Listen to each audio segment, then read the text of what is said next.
presidente do Senado, Davi Alcolumbre, recebeu o ministro da Fazenda, Fernando Haddad, e o ministro das Relações Institucionais, Alexandre Padilha, na residência oficial. Quem tem as informações, repórter André Anelli, direto então para a capital federal, aliás, o corredor do Senado. Eles trataram das prioridades do governo, é isso, André? Bem-vindo, boa noite, bom trabalho. É isso mesmo, Tiago. Muito obrigado. Boa noite, bom trabalho a você também. Boa noite a todos aqui no Jornal Jovem Pan. O ministro da Fazenda, Fernando Haddad, acabou fazendo aquela mesma visita que ele fez na semana passada ao presidente da Câmara dos Deputados, Hugo Motta. E o tema também foi basicamente o mesmo, apresentar agora ao presidente aqui do Senado, Davi Alcolumbre, as prioridades do governo para esse ano de 2025. Entre as prioridades estão a isenção do imposto de renda para quem ganha até R$5.000, essa que é a principal promessa de campanha do presidente Lula no ano de 2022 e que ainda não foi colocada em prática, e ainda a regulação das chamadas Big Techs, as grandes empresas de tecnologia, como por exemplo o Google. Davi Alcolumbre, por sua vez, acabou também repetindo o discurso que ele fez no sábado retrasado, aqui mesmo no Senado, quando acabou tomando posse, então, como presidente da casa. Davi Alcolumbre disse que vai colaborar com as pautas do governo federal e também pediu para que os parlamentares deixem de lado as diferenças políticas para construírem o que ele chamou de um ambiente de negócios favorável aqui no Brasil. Que a gente possa buscar, a partir dessas reuniões, as nossas convergências e deixar um pouco das divergências de lado em favor do Brasil e dos brasileiros. E com esse espírito que eu agradeço a participação de todos os nossos colegas que nos acompanharam nessa reunião e digo a vocês, todos nós estamos aqui com esse espírito imbuídos de fazer a diferença enquanto parlamento na agenda do Brasil, mas principalmente dos brasileiros.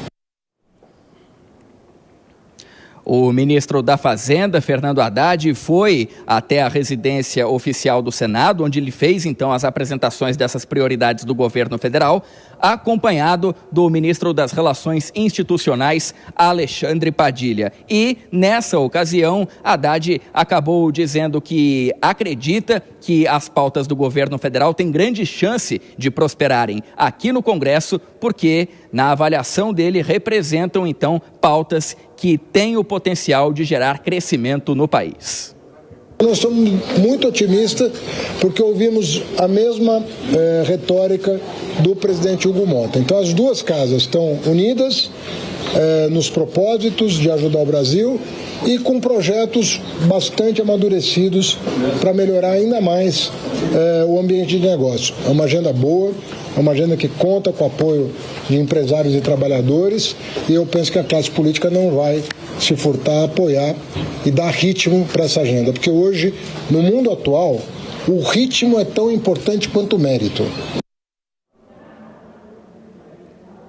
Nessa mesma ocasião, Fernando Haddad acabou agradecendo também, na presença de Davi Alcolumbre, os 32 projetos que foram aprovados nos últimos tempos aqui no Congresso Nacional e que eram de interesse do governo federal. O principal deles é justamente a reforma tributária, que ainda tem algumas etapas para serem aprovadas aqui no Congresso em relação à regulamentação. Tiago. Sou André Anelli, então trouxe o panorama desse encontro de mais cedo e você volta na programação da Jovem Pan até daqui a pouco, girando já os nossos comentaristas. O Nelson Kobayashi está aqui nos estúdios e também Dora Kramer sempre com a gente. Tudo bem, Dora? Boa noite para você. Bem-vinda. A questão é a seguinte, é possível comparar a receptividade no Senado com a receptividade da Câmara? Foi tudo igual? O governo faz o que a gente já chamou de política da boa vizinhança para tentar a aproximação dos poderes. Agora, no voto, na discussão do Congresso Nacional, a coisa é diferente, né, Dora? Boa noite, Tiago. Boa noite, Kobayashi. Boa noite a todos. Muito diferente, porque no discurso está tudo ótimo, harmonioso, todo mundo se dando bem, está tudo uma maravilha. Mas quando o presidente do Senado sinaliza ao ministro da Fazenda que a agenda econômica do governo vai prosperar, vai ter um andamento razoável, legal, tal, ele está falando de uma mercadoria que ele não pode entregar ainda. Porque se tivesse tudo bacana, tudo às mil maravilhas, tudo acertadinho, não estaria tudo travado em função da liberação de emendas, principalmente o orçamento de 2025.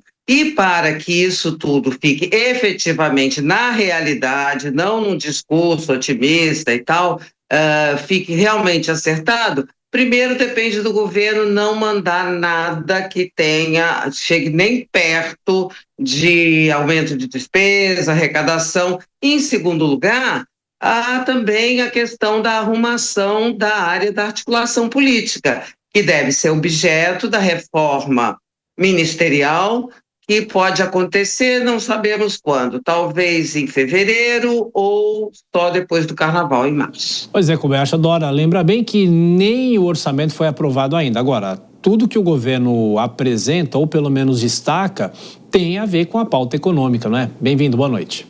Sim, boa noite, Thiago, boa noite, Dora Kramer, boa noite a todos que nos acompanham. Assim como um dos grandes problemas para o governo tem sido comunicar as questões econômicas e esta impopularidade que tem crescido do presidente Lula também vem das questões econômicas, principalmente pela pressão inflacionária, a alta do aumento do preço, principalmente dos alimentos, essa também passa a ser uma prioridade para as pautas do governo, a pauta econômica, porque o governo vê nestas pautas enviadas ao Congresso a possibilidade, a chance de, se não melhorar a popularidade, amenizar a impopularidade. A gente se lembra, por exemplo, daquele projeto de isenção de imposto de renda para quem ganha até R$5 mil, isso impactaria muita gente, 8 a cada 10 pessoas ativamente ativa na sua economia aqui no Brasil.